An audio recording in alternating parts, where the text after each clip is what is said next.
Welcome back to our channel. इस video में हम डिस्कस करने वाले हैं एक्सरसाइज 10.2 से क्वेश्चन नंबर 12।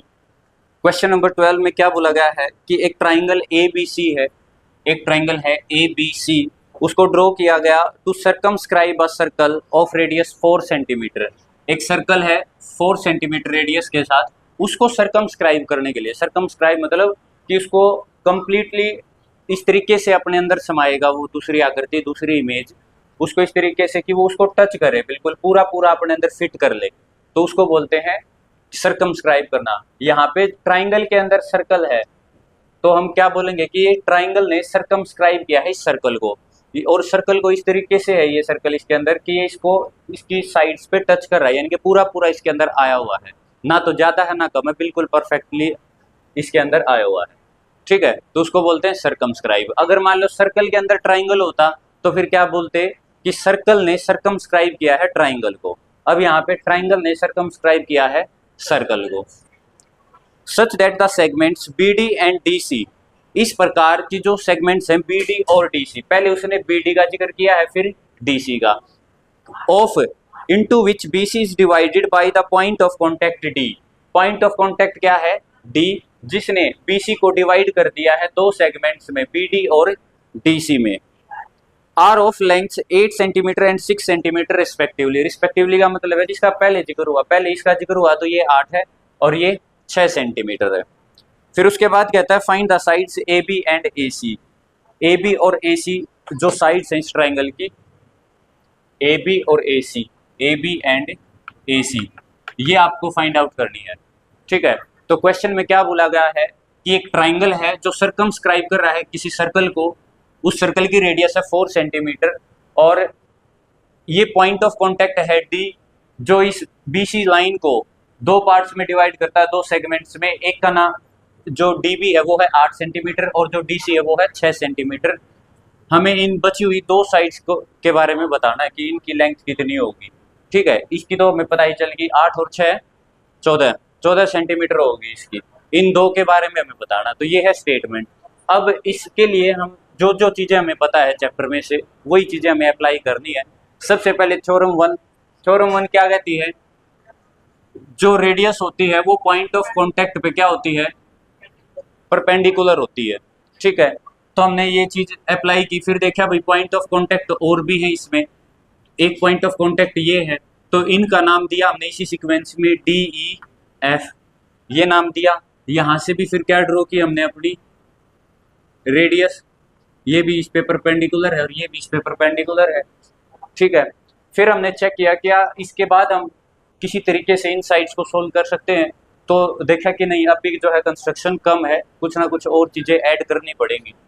इस एक्सटर्नल पॉइंट पे मान लो ये दो टेंजेंट है इस सर्कल पे, सेंटर से जो लाइन इसको ज्वाइन करती है वो इन एंगल्स को क्या करती है? बाइसेक्ट करती है। ठीक है, ये चीज़ हमने सीखी थी, तो हमने इसको भी ज्वाइन कर दिया। ठीक है भाई, इसको ज्वाइन कर दिया और इनको ज्वाइन कर दिया। सारे एक्सटर्नल पॉइंट्स हैं भाई, इस एक्सटर्नल पॉइंट से भी दो टेंजेंट जा रहे हैं, इससे भी दो टेंजेंट जा रहे हैं। एक्सटर्नल पॉइंट से जो टेंजेंट्स होते हैं उनकी लेंथ क्या होती है? इक्वल होती है। ये चीज़ हमने, अब देखो ये अगर B एक्सटर्नल पॉइंट को कंसिडर करूं तो B से यहाँ तक D तक 8 है, तो B से E तक भी कितना होगा? 8। C से D तक 6 है, तो C से F तक कितना होगा?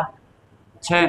अब A से F तक का नहीं पता हमें और ना ही A से E तक का पता, तो इसको X मान लिया, तो ये भी कितना हो जाएगा? X centimetre. यहाँ तक समझ में आ गया? ठीक है, सबसे पहले हमने थ्योरम 1 लगाई। थ्योरम 1 कहती है कि जो रेडियस है पॉइंट ऑफ कॉन्टेक्ट पे परपेंडिकुलर, 3 पॉइंट ऑफ कॉन्टेक्ट है, तीनों पे रेडियस डाल दी। फिर उसके बाद एक्सटर्नल पॉइंट से जो टेंजेंट्स ड्रॉ किए जाते हैं वो इक्वल लेंथ के होते हैं, तो उससे हमें इन चीज़ों का पता चल गया। ठीक है, फिर इसके बाद भी जब सोल्व नहीं हो पा रहा तो हमने और कंस्ट्रक्शन की, एक्सटर्नल पॉइंट को सेंटर से ज्वाइन कर दिया। यहाँ पे 3 एक्सटर्नल पॉइंट बन रहे हैं सर्कल के अकॉर्डिंग, तीनों को सेंटर से ज्वाइन कर दिया, तीनों एक्सटर्नल पॉइंट को। जब इसको ज्वाइन किया तो आप देखोगे कि पूरा जो कंप्लीट ट्राइंगल है, अब ये 3 मेजर ट्राइंगल्स में बट गया। बट तो गया ये और भी ट्राइंगल्स में, लेकिन 3 मेजर ट्राइंगल्स हैं। 3 मेन ट्राइंगल्स कौन कौन से हैं?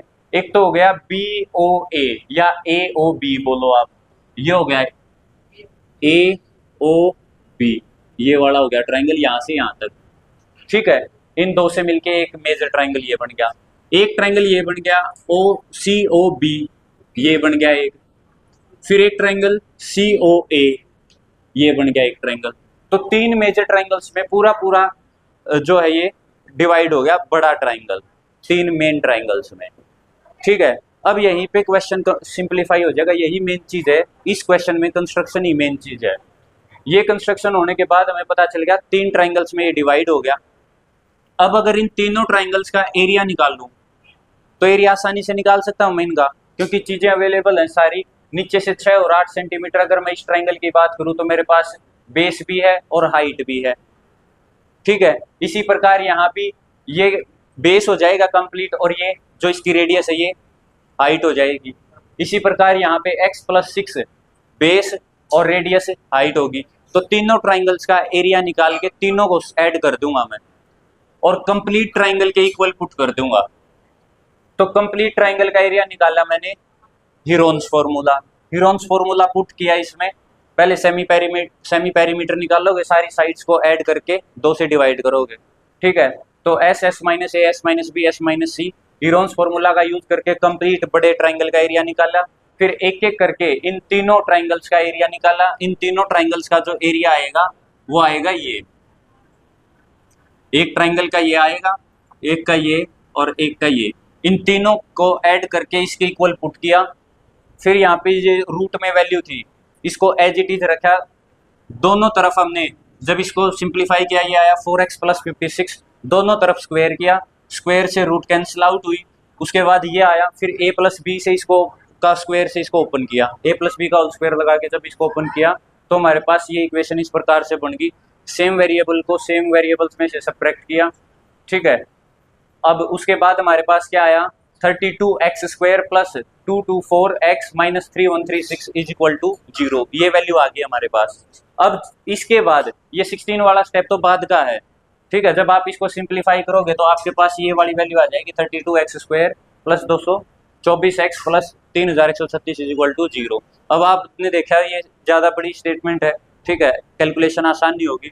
तो आप इसमें से डायरेक्ट 32 को भी कॉमन ले सकते थे, डायरेक्ट नहीं लिया जाता। तो आप देखो सारी इक्वेशन को 16 से डिवाइड कर दिया, 16 से डिवाइड किया तो ये आ गया 2x² + 14x - 196 = 0। फिर मैंने देखा कि सारी इक्वेशन 2 से भी डिवाइड हो रही है, तो सारी को 2 से भी डिवाइड किया। उस साइड भी डिवाइड करोगे 0/एनीथिंग 0 ही होगा, ये आ गया, ठीक है। पहले 16 से डिवाइड किया या 2 से डिवाइड किया, या आप पूरी इक्वेशन को 32 से डिवाइड कर देते या 32 कॉमन ले लो, बात एक ही होती है, ठीक है। उसके बाद ये सिंपल फॉर्म में आ जाएगी बिल्कुल।